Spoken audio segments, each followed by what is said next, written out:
Yes, Professor Juniper, Drayden was as tough as ever, if by tough you mean pathetic.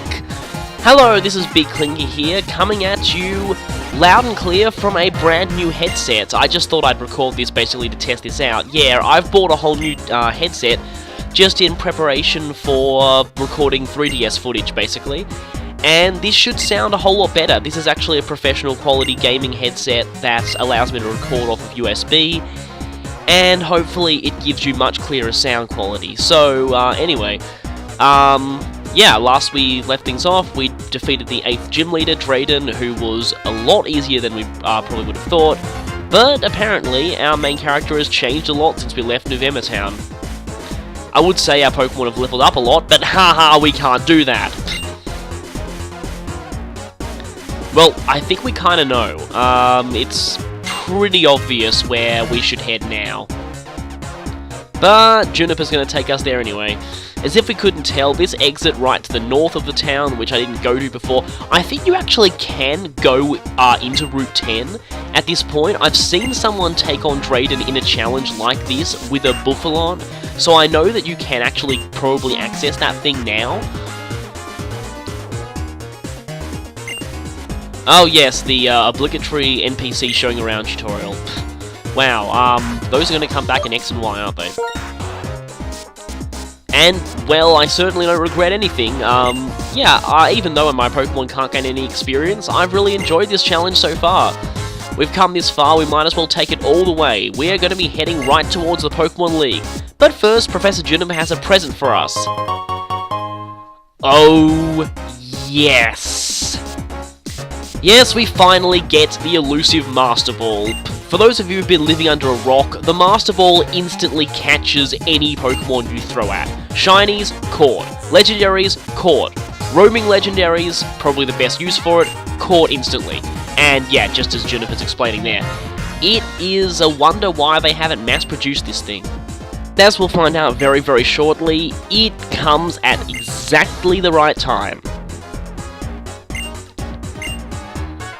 Again, as we'll find out very, very shortly, because just as we enter into this, thing here, the gate receptionist is stopping us? That's strange. Well, that's never happened before. And apparently generic NPCs have X transceivers, so basically what she's telling us is there's a big, very strange, unusual storm happening on Route 7, and she thinks it's strange. Well, we'll investigate that a little bit later, because there's something we've got to actually go to first. Firstly, let's head back to the Pokemon Center and rearrange our party, teach some TM moves, you know, just do general preparation stuff. Now, you might be wondering exactly what we're going to do in this episode. We're not actually heading to the Pokemon League just yet. There are a few things we can do before then that we're going to need to attend to. Yes, it's finally time to go after some legendaries. Like I was saying, that Master Ball came at the perfect time. Except I'm not going to use it. Anyway. Now, some of these legendaries we could have got as early as just after Skylar, but they would have completely trivialized this part of the game, and I didn't want to do that. However, now that we're heading to the Pokemon League and the levels are getting higher, these Pokemon are level 42. I'm actually catching them not really on virtue of them being legendaries, but more on virtue of them being at a high level, because seriously, we need all the high level Pokemon we can get, and I finally realized that putting, Quackpot... You know, I was about to call this thing Aqueduct. I've been watching too much of Marilyn's playthroughs. That was awesome, by the way. Yeah, there's probably no chance he's actually watching this, but if you are awesome. Your Let's Plays are really amazing. Thank you. And I'm really sad that he's not doing any more Nuzlocks due to stupid fans. But anyway, Quackpot can learn both Surf and Fly, so he makes a perfect HM slave. And yeah, we want to keep HM slavage to the minimum in this area, in these next few areas we're going to go into, because we're going to need as many Pokemon as possible. Also, Polar gets a hero medal for completely sweeping Drayden's team the first time. Yeah, we're going to need as many able Pokemon as possible, because, yeah, these are level 42 legendaries we're going to have to deal with, and they're pretty tough. But speaking of which, earlier on I mentioned that I really... Oh, that took me 19 minutes to get. I'm going to have to accept it anyway. Oh well, at least it'll give me higher speed. Oh boy. Oh well, I guess it's an extra challenge. So, Egogi here, I caught her a bit earlier, and I was saying that later on you find out just why I needed her at specifically level 39. Well, you are about to find out just after I take out. I don't really think I need... There's a few Pokemon I don't need. I actually probably want to use Damame. He's actually pretty good defensively. But anyway... The reason I needed to catch this thing at that level, because if we check the, oh wait, it looks like we're going to actually be using TMs first, okay. Well, actually, probably time to teach this thing some good TM moves, because its current moveset is pretty awful. Except for Psychic. Let's get rid of completely useless move. Stupid Flatter.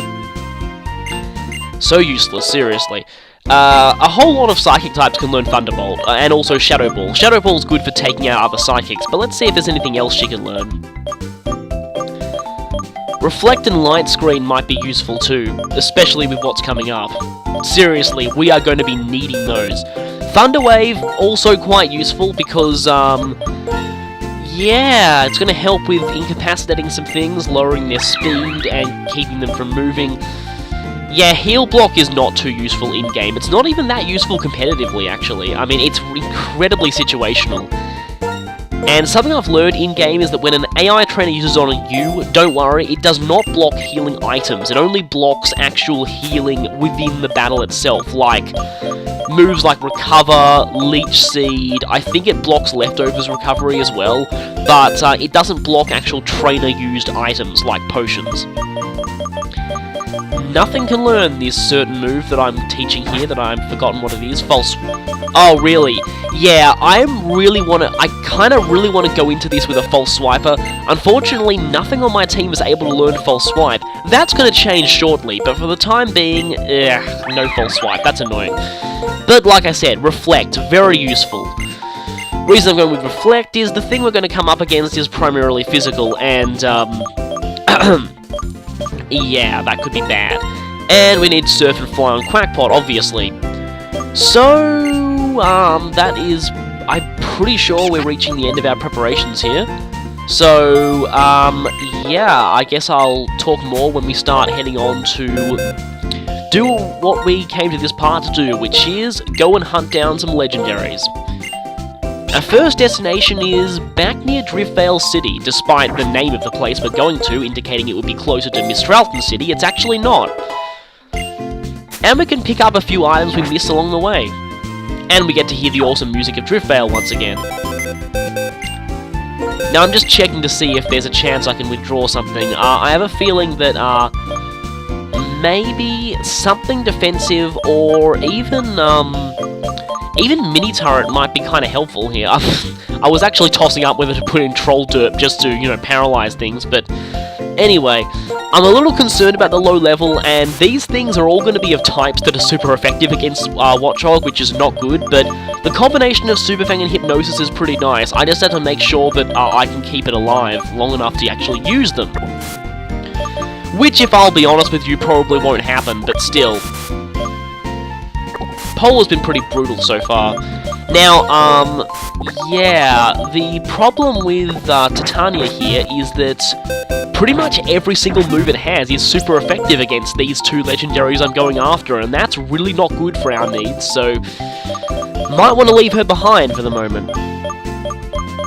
Let's see if we can have any more. Yeah, again, I just want to see if Watchog can learn False Swipe, and no! Oh, damn it. Oh well, Super Fang makes it pretty good anyway. Super Fang pretty much is very similar to False Swipe. Both of them are moves that can never possibly feint the target.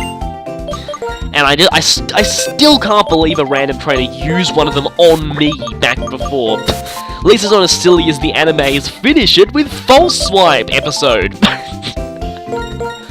Oh, that was horrible. That was really, really horrible. That was... Oh my god, I'm almost crying thinking of that episode. I've never seen it. I've just heard of Finish It with False. So painful. And yes, I'm gonna need to take that back. Oh, Eviolon, that's why you were being so tanky. I forgot you had that. Need the Rocky Helmet back. Shell Bell, might want to take that one back too. Smoke Ball, gonna need that. Yeah, I don't think I need much else. And, let's see, I believe, are we doing the thing? Yes, we are. I think we are, or not. Okay, I think we're just sorting out held items. Apologies for long preparations, but we're going to go after some pretty tough customers here, and if you don't prepare properly, these things can quite easily wipe you. Yeah, imagine Sork, but with better defensive stats and much harder to catch, and yeah, with the ability to brutally destroy your team. Yeah, you need to be very, very careful here. Of course, once we've caught the first one, the rest should be quite easily catchable in a sort of domino effect, but don't need that amulet coin at all, seeing as these are wild Pokemon. And hey, Rocky Helmet Rough Skin combo, which is actually the same as Rocky Helmet Iron Barb, which I just still can't believe that Iron Barbs was basically the ability equivalent of a palette swap of Rough Skin until quite recently. I can't believe I didn't know that. Okay, here's the reason why I needed this level. Because at level 39, that means that this Pokemon, Gothorita, needs exactly 3, I believe, rare candies to evolve. Actually, only 2. Right, yeah. So the reason I caught it at this level was so that I would waste the minimum number of rare candies evolving it. Yep, we finally got another evolution on camera. Too bad it just happens to be of the Goth Mary Sue Pokemon, but still. Here we have we seen anything before? I don't think we have. Gothitelle, Gothitelle. I can't. That fanfic has ruined everything for me. But anyway, we've evolved Gothorita into Gothitelle, a 3rd stage Pokemon that has a pretty powerful special attack stat and good special defense. Not the fastest of things, but it's still pretty decent. I would have preferred having over 100 special defense though, but still.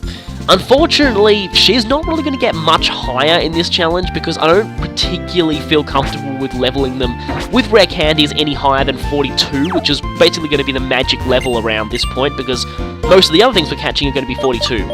Now, for this adventure, we're going to need a hell of a lot of Timer Balls. We already have 35, that's probably enough. We also have 59 Dusk Balls, that's certainly enough. For a certain other one, we might be needing a whole lot of Quick Balls, but also we will probably be needing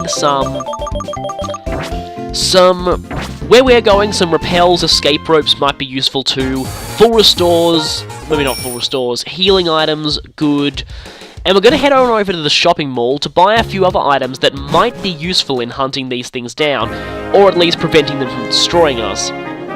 So let's head on in over to Shopping Mall 9, and something I completely forgot to mention last time was this place uses a remix of the Pokemart theme, which is interesting because given that the Pokemart is now dead and merged into Pokemon Centers, this is the only time in the whole game you'll get to hear the theme.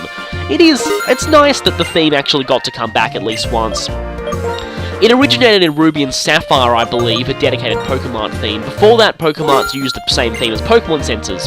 How ironic, given that they're now one and the same. And what I did there was buy a few X items. Raising my own stats may be I'm particularly thinking of Mini Turret here, because I'm about 10...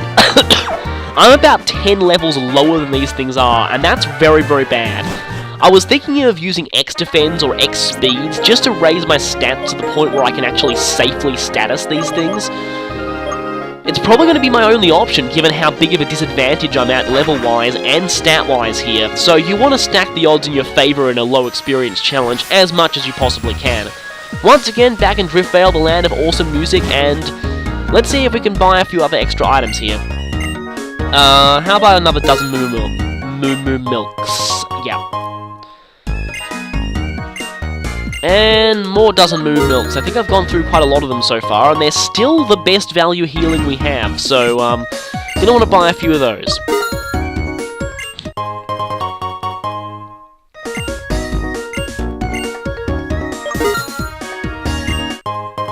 And hopefully this should be enough, unless I spend, like, all my money. Okay, I'm pretty much spending all my money on these, because I'm gonna need a lot of healing soon.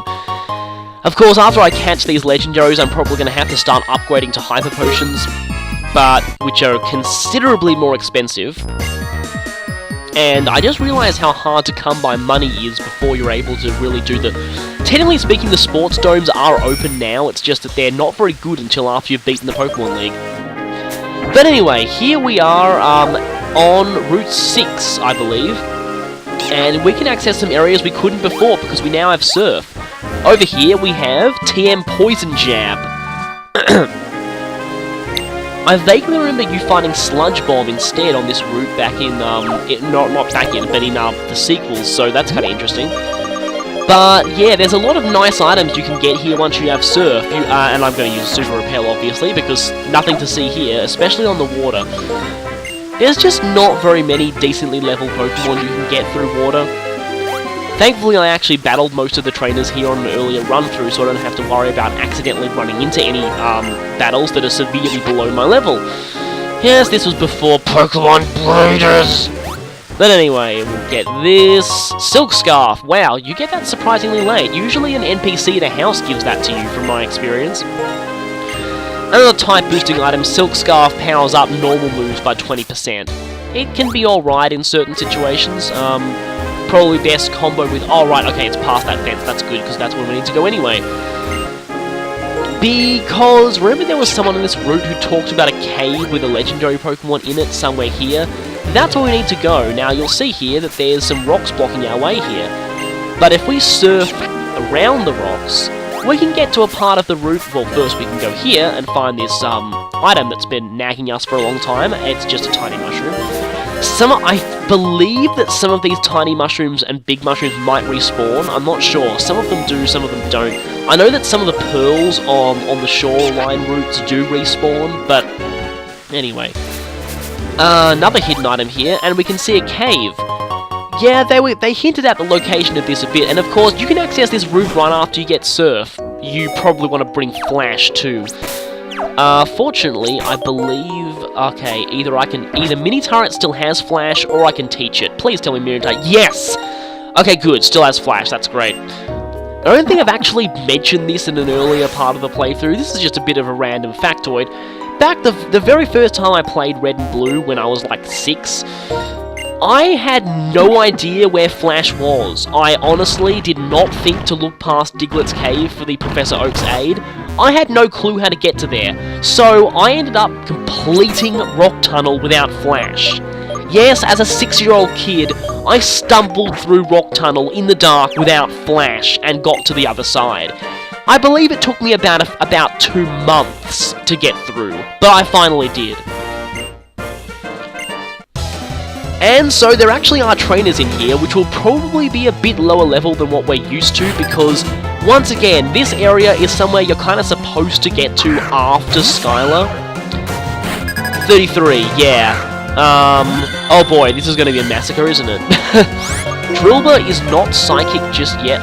Okay, I'll just try and troll you by seeing up Reflect and seeing how much your pathetic attempts to hurt me do. Yep, thought as much. And Drillbur is not Steel yet, so Psychic's going to do normal damage, which will result in complete and total massacre. Goodbye. Oh, wow. Speaking of complete and total massacre, goodbye, Gerda. Well, that was... That battle went by quickly. Oh hey, Hiker Hugh, that's interesting. He's got the same He's got the same name as the default name of the rival in the sequels. That's interesting. I'm sorry, but no, your Pokemon were not quite good. Not at all.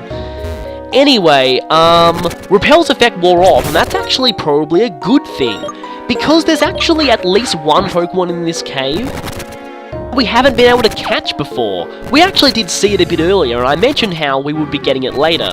It's something that you can get, like, right after Mr. Alton Gym if you're so inclined, and if you're doing a regular playthrough where you can actually train it up and evolve it, it is freaking amazing.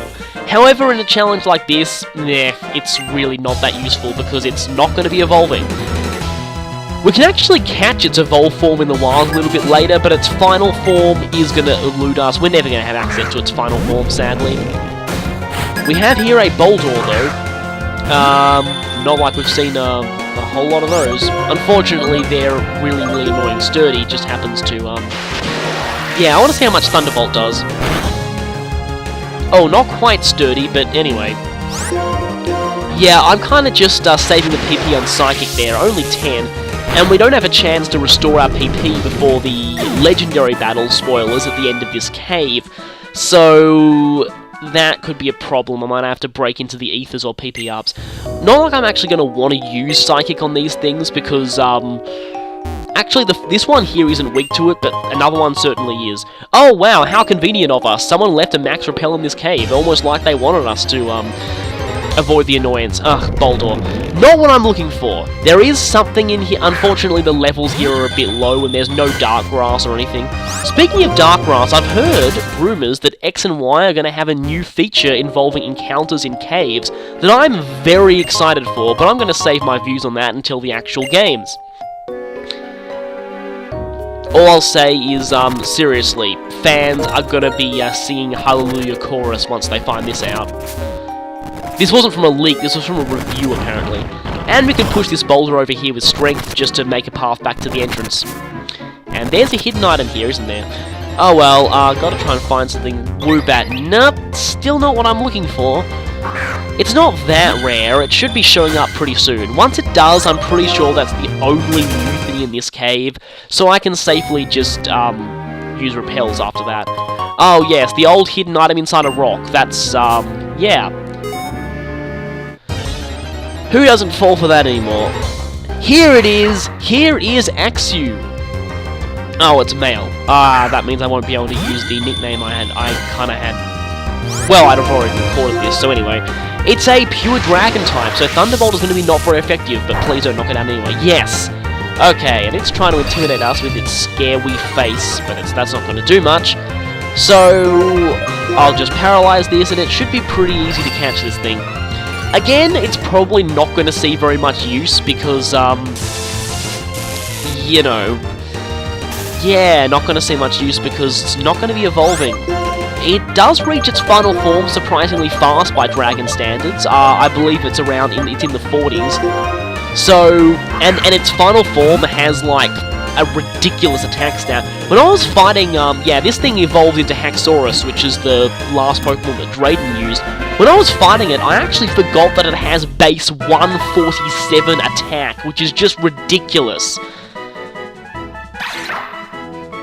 But anyway, they use their tusks to eat things, and they keep regrowing them. That kind of reminds me of Totodile, but anyway. Let's see what I'm going to nickname this thing. Now, at the time, I didn't actually know about this, but now that I've actually played a certain game, I'm thinking that if I ever had a female Haxorus, I'd call it Labris. Don't know if anyone's going to get that, but anyway. But this one, I actually forgot what I'm going to call this, what I wanted to call this thing. Oh! Now I remember, of course, being an axe-based thing, I have to call it Vivake, obviously. I can't believe I forgot about that. Oh, such a shame I'm not going to be able to use that thing, though. Otherwise, I could constantly say things about the Teach getting tenure and things like that. And an elixir. Please tell me that's all the hidden items on this floor. Good, and I probably need to use repels because there's nothing else of interest here. But anyway, the Vake. Oh, that's awesome. Seriously, I seriously wish I could use that. I actually do have a trained up Haxorus that I have nicknamed, well, I'm going to need to rename it Hellswath after the legendary axe in Fire Emblem 4.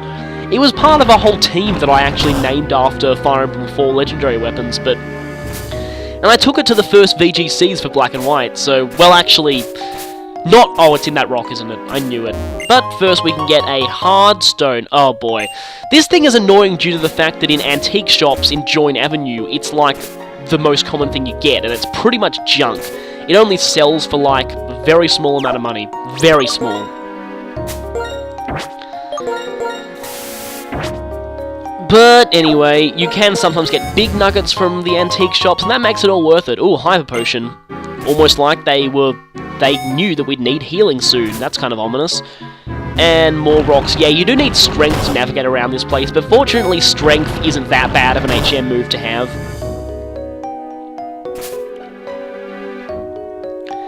And we are running through this cave, another item here, and this is another good reason to come to this cave, because this has the TM of Rock Slide, which is marginally more reliable than Stone Edge and can cause flinches, so it's kind of nice.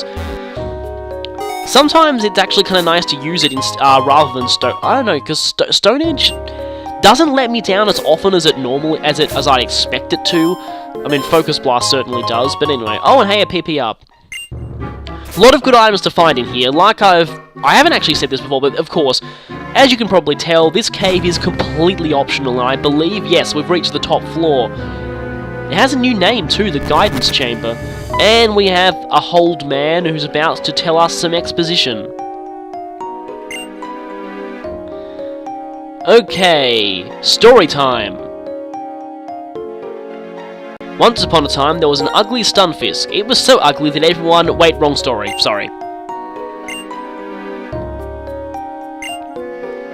So, yes, this story is kind of interesting because it slightly parallels the 3 legendary beasts in Gold and Silver. But anyway, Cobalion, Terrakion, and Virizion are the 3 legendaries that we're seeking to find. Collectively, they're known as either the Musketeer Trio or the incredibly awesome name, the Swords of Justice, which is apparently the official name for the trio, and I think that's really awesome. So apparently the 3 of them ended a war a long time ago.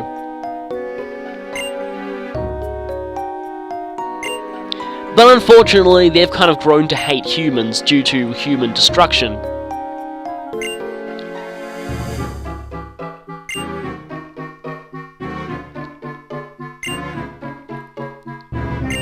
So you've just stood here for ages waiting for someone just show up and catch it for you.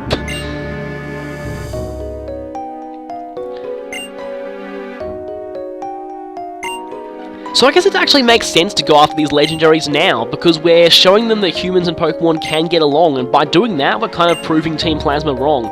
These things are, yeah, these legendaries do kind of parallel Team Plasma a little bit, but by catching them, we can earn their trust, and hopefully they'll help us deliver justice to Team Plasma. I kind of like that from a story standpoint, using these 3.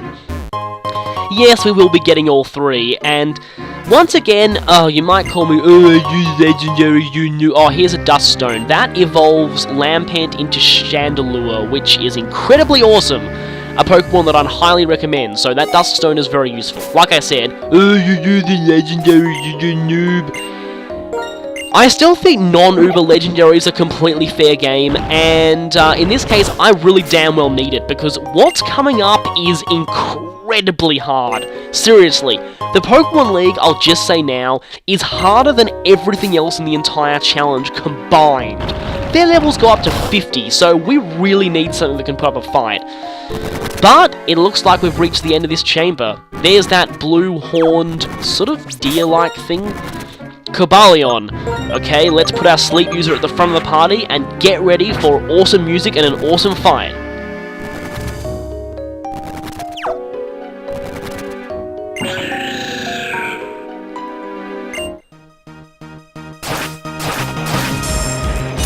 And an incredibly awesome intro as well.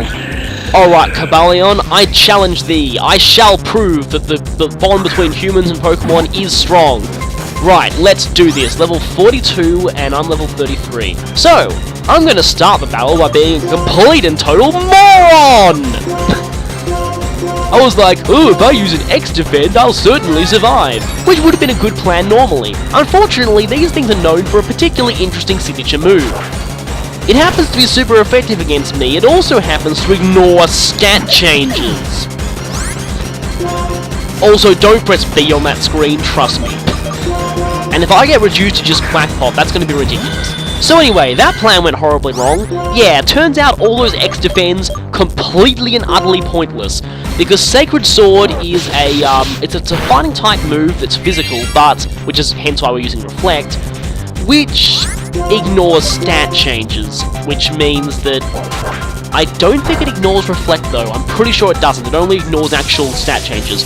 Mostly the only stat changes that are relevant that it'll ignore are defense boosts, but it also means that it'll ignore evasion as well, which is really nice for playing in things like Battle Subway, where the AI loves to abuse evasion. Yes! Okay, so paralyzing this thing is clearly the way to go. Let's just slowly chip... Really? Yeah, Helping Hand may be a great move in doubles, but in singles, it's essentially a free turn for me.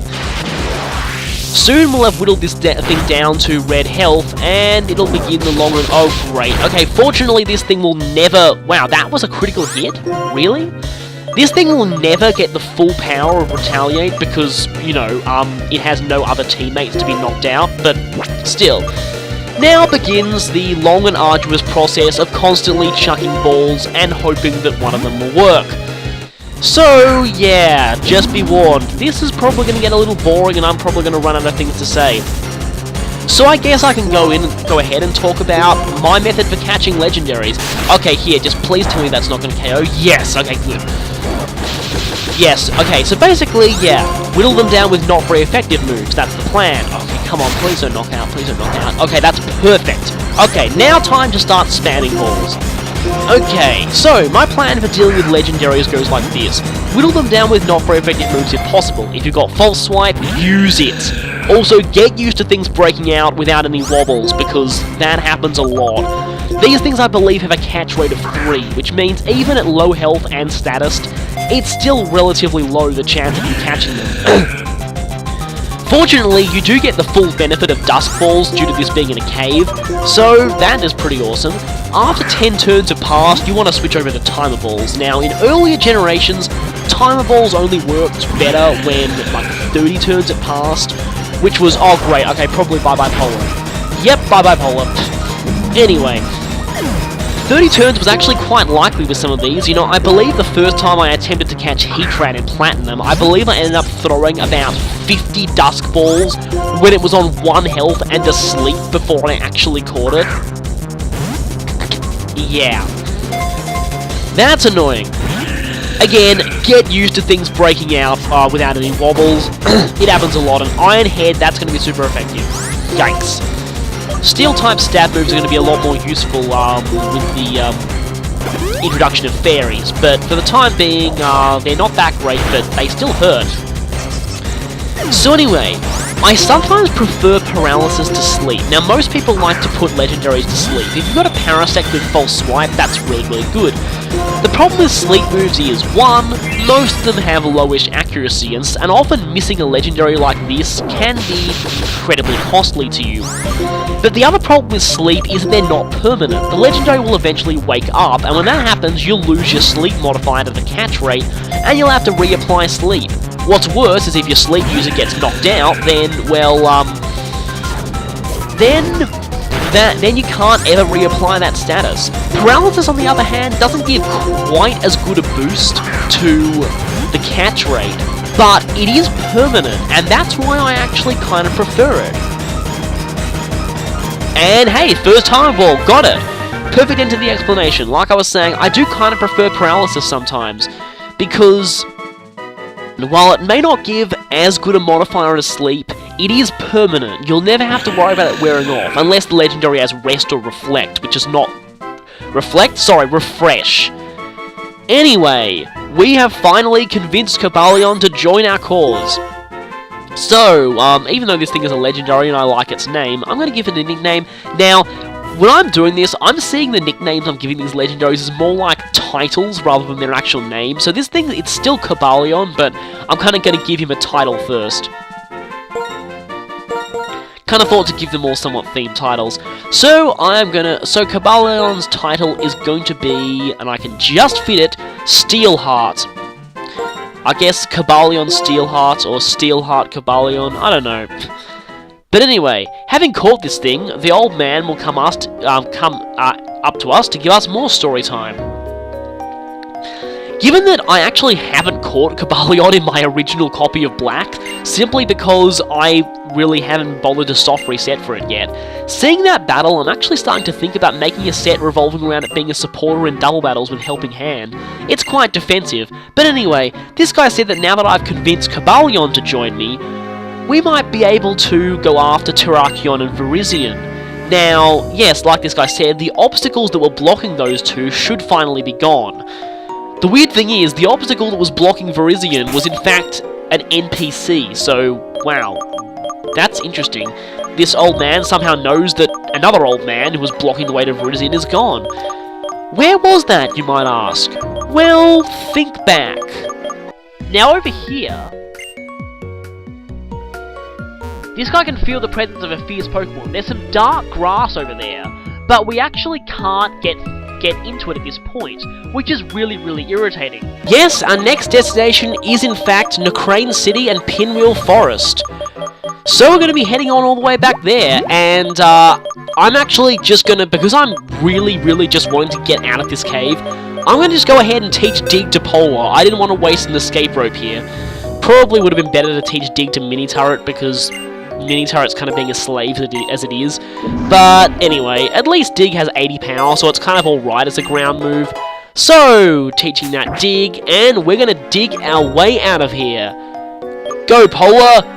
Dig us out of here! And the animation is actually a lot more realistic than it was in previous generations. We still have spinning in circles though. So, it's time to head on over to our next destination. Hi-ho, Quackpot, away! I said, away!